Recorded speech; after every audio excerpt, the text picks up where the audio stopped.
শহীদ জিয়া অল্প দিনের মধ্যে কাজ করে তিনি একটি স্বপ্ন দেখেছিলেন। তিনি স্বপ্ন দেখেছিলেন, তিনি স্বপ্ন দিয়েছেন আমাদেরকে। তার স্বপ্নগুলোকে পূরণ করার জন্য যারা তার উত্তরসূরি, আমরা যারা পূর্বসূরি, যারা আমরা এখনো বেঁচে আছি, তাদেরকে দিতে হবে আন্তরিকভাবে। আর কেন আমাদের নুরুদ্দিন সাহেব, নুরুদ্দিন নুরু, তিনি বিএনপি চেয়ারপারসন, আমি যখন প্রধানমন্ত্রী যখন ছিলেন, 3 বারের প্রধানমন্ত্রী, আমরা যখন প্রধানমন্ত্রীর কার্যালয়ে যেতাম, আমি এই নুরুদ্দিন নুরু একান্ত ভাবে ফটোগ্রাফার থাকেন, এই নুরুকে নিয়েছিলেন। কত বিশ্বাসী হলে তাকে বাংলাদেশ সহ বিশ্বে তিনি পরিণত করেছেন। আজকে তিনি আমাদের পাশে এইরকম মানুষ, বিশ্বাসী মানুষের প্রয়োজন আমাদেরকে, যারা আসলাম ভাজন, যারা দলকে বিক্রি করে না, দলকে ক্ষতি করে না, দলকে খণ্ডিত করে না, দলের মঙ্গল চায়, কল্যাণ চায় এবং একতা চায়, সম্পত্তি চায়, সৌহার্দ্যপূর্ণ অবস্থান চায়। আজকে আমরা সেরকম একটা পর্যায়ে এসেছি। আমাদের শহীদ প্রেসিডেন্ট জিয়ার স্বপ্ন ধরে, আদর্শকে ধরে আমরা এখানে এসেছি। এই দায়িত্বভার আবার গ্রহণ করেছিলেন আমাদের দেশনেত্রী বেগম খালেদা জিয়া। তিনিও ছিলেন একজন গৃহিণী, একটা সেনা চাকরিতে থেকে একটা মহিলা, মহিষী নারী। তিনি যে আমাদের দায়িত্ব গ্রহণ করতে পারবেন, এত বড় দায়িত্ব, বাংলাদেশের মতো একটা জায়গা যেখানে 18 কোটি মানুষের জন্ম, 18 কোটি মানুষের যেখানে জনপদ, বিশাল জনগোষ্ঠী বাংলাদেশের মধ্যে, পৃথিবীর মধ্যে এত বড় একটি সপ্তমত অষ্টম স্থান দখল করে আছে আমাদের এই জনপদ, বাংলাদেশের এই ভূখণ্ড। ম্যাডাম জিও একটি, তিনি একদম সেনা কর্মকর্তার সহধর্মিণী ছিলেন। রাজনীতি সম্পর্কে কোনো তার জ্ঞান ছিল না, ধারণা ছিল না। তিনি সেনা চাউতে থেকে থাকতেন প্রেসিডেন্ট শহীদ জিয়া, প্রেসিডেন্ট জিয়া, এবং তিনি সেনা প্রধানের জিয়া, সেনা প্রধানের স্ত্রী সহধর্মিণী বেগম জিয়া, এই ছিল তার পরিচয়। কিন্তু তিনি কিরকম সাহসী হলে, কিরকম মহিষী নেত্রী হলে, কোন ধরনের প্রশিক্ষণ তিনি কিন্তু নেননি, রাজপথে সংগ্রাম করেননি। সেইভাবে প্রথম তিনি এই দায়িত্ব পালন করেছিলেন। তিনি দেখেছেন শহীদ জিয়া কিভাবে কাজ করেছিলেন।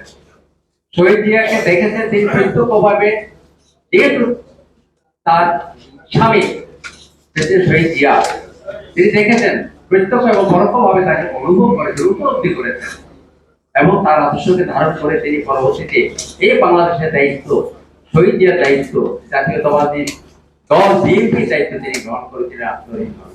তিনিও সফল হয়েছেন। আমাদের সফলের ধাপগুলো চিহ্নিত করতে হবে। আমাদের সফল এই সূচকগুলো আমাদেরকে বলতে হবে। অল্প সময়ের মধ্যে একটা সফলতা কোন দলে কিন্তু আসছে বলে আমার জানা নেই। আমার বয়স তো কম হয়নি, অনেক বয়স, 70 ক্রস করেছি আমি। আমার বয়স এখন 74 বছর, যাচ্ছে কম। এই 74 বছর বয়সের মধ্যে আমরা অনেক কিছু দেখেছি, যে বাংলাদেশ সহ বিশ্বকে আমরা পরিক্রমা করার সুযোগ হয়েছে। বিশ্বের বৌদ্ধ রাষ্ট্রসমূহে আমি গিয়েছি, এমন কোন জায়গা নেই আমি বৌদ্ধ প্রতিনিধি হয়ে আমি সেখানে গমন করি নাই। শিক্ষক হয়ে বিভিন্ন সেমিনার সেখানে গিয়েছি। এই জন্য বলছি, বিশ্বের যেমন অভিজ্ঞতা আমার আছে বৌদ্ধ রাষ্ট্রসমূহে, পাশ্চাত্য দেশে, বাংলাদেশের এই জন্য তুলনা করতে চাই। আমাদের দেশনেত্রী বেগম খালেদা জিয়া অত্যন্ত সফল একজন নেত্রী, যিনি গণতন্ত্রের মা হিসেবে তিনি অভিহিত হয়েছেন, লাভ করেছেন। এবং তাকে আমরা সম্মান জানাই। তিনি দীর্ঘদিন আন্তরিক ছিলেন, আমাদের কাছ থেকে, জনমানুষের কাছ থেকে তিনি দূরে ছিলেন। তাকে দূরে রাখা হয়েছিল। কেন রাখা হয়েছিল? তার জনপ্রিয়তার কারণে।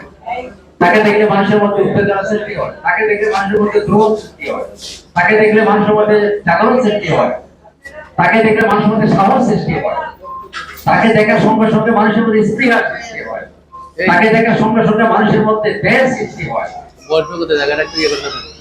শক্তি সৃষ্টি হয়। যার ফলে বেগম জিয়াকে আমাদের কাছ থেকে দূরে রেখেছিলেন, বেগম জিয়াকে দূরে রেখেছিলেন, অন্তরে রেখেছিলেন। গৃহবন্দী রেখেছিলেন, মিথ্যা মামলা দিয়ে তাকে জেলে রেখেছিলেন। এই জন্য আমি আজকে বলছি যে আমাদের বেগম জিয়াকে কিন্তু আমাদের জানতে হবে, বেগম জিয়াকে আমাদেরকে অনুভব করতে হবে, উপলব্ধি করতে হবে এরপরে আমাদের তারেক রহমান সাহেব বর্তমানে একটি চেয়ারম্যান, তিনি দায়িত্ব নিয়েছেন, একটি চেয়ারম্যান দায়িত্ব নিয়েছেন। আমরা দেখেছি তারেক সাহেবকে, আমরা দেখেছি তারেক সাহেবের শৈশব জীবন দেখেছি, তারেক সাহেবকে আমরা দেখেছি, তার শৈশব জীবন আমরা দেখেছি, শৈশবকাল দেখেছি, ছোট জীবন আমরা দেখেছি, তারেক সাহেব কিভাবে বড় হয়েছে। তার দুই সন্তান, আজকে এক সন্তান নেই আমাদের কাছে, তিনি ক্রিকেটের খুব প্রিয় নেতা ছিলেন। আজকে সেই তার দুই সহোদর, একজনকে আমরা হারিয়েছি, আরেকজন আমরা এখন লন্ডনে আমাদের কাছ থেকে অনেক দূরে, হাজার হাজার মাইল দূরে তিনি অবস্থান করছেন। এমন ব্যস্ততার সময় তিনি কাটাচ্ছেন আমরা জানেন না। আমরা যাকে তার সঙ্গে কথা বলি, আমাদের দ্বীপের অ্যাডভোকেট দ্বীপের সঙ্গে কথা হয়, আমাদের সঙ্গে কথা হয়, আমরা তার সঙ্গে আমরা চেষ্টা করি।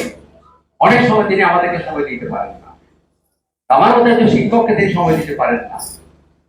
কিরকম ব্যস্ততার মধ্যে তিনি আছেন, এই দেশকে নিয়ে তিনি ভাবেন, প্রতিটি মুহূর্তে তার সময়, প্রতিটি মিনিট তার এই দেশের জন্য ভাবনা, কি করণীয়, এই দেশকে কিভাবে জনমানুষে কিভাবে সুখ শান্তি আনা যায় এবং মানুষকে কিভাবে গণতন্ত্রমুখী করা যায়, মানুষকে কিভাবে একটা উন্মুক্ত বাতাস দেওয়া যায়, কিভাবে মানুষকে আমাদের এই গৃহবন্দী জীবন এগুলোকে কিভাবে উন্মুক্ত করা যায়, তিনি প্রতি মুহূর্তে এগুলো নিয়ে ভাবছেন এবং এই গণমানুষের চিন্তা প্রতি মুহূর্তে তিনি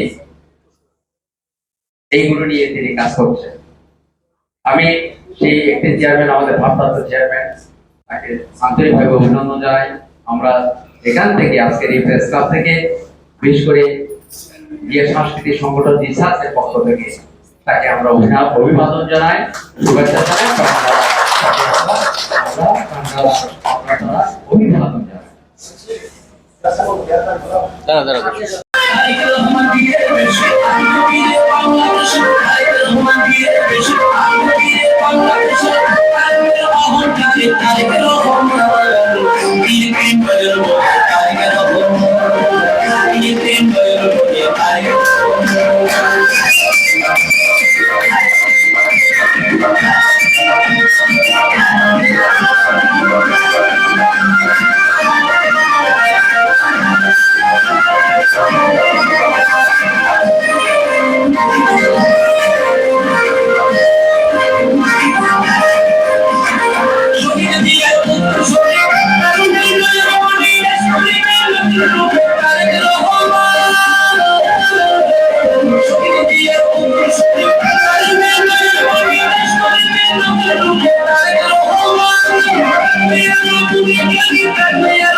ধন্যবাদ।